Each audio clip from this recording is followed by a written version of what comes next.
დაბა კაზრეთის ტერიტორიულ ორგანოში შემოვალ სოფელ ბალიჭის ტყეს ცეცხლი უკიდია. დღის 2 საათზე ადგილობრივების დაუდევრობის გამო ხანძარი გაჩნდა. ამიდმა კი მის გაღვივებას შეუწყო ხელი. ქარის გამო ცეცხლი ტყის მასივის 1 ჰექტარს მოედო. მაშულებმა ხანძრის ლიკვიდაცია 9 საათში შეძლეს.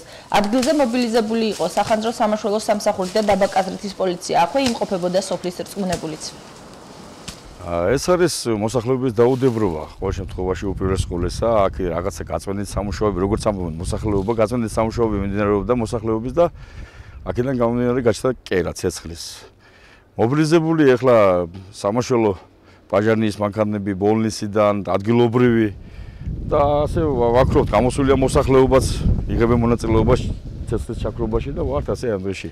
საგაზაფხულო სამუშაოები, რომელსაც ატარებდა ადგილობრივი მოსახლე და მინდორის გასუფთავების, კუთვნილი მინდორის გასუფთავების მიზნით, რომელიც შემდეგ ძლიერი ქარის პირობებში უცებ გადაედო ბუჩქნარს და შესაბამისად დაიწვა ეს ბუჩქნარი და ჯაგები, ეკალბარდები, შესაბამისად ხანძარის გამოწვევებითაც ეს გახდათ.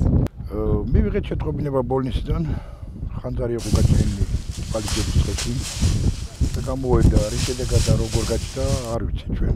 ეხლა რა მდგომარეობა? მდგომარეობა ის არის, უკვე ლიკვიდირებულია, ჩამქრალია ძირითადად.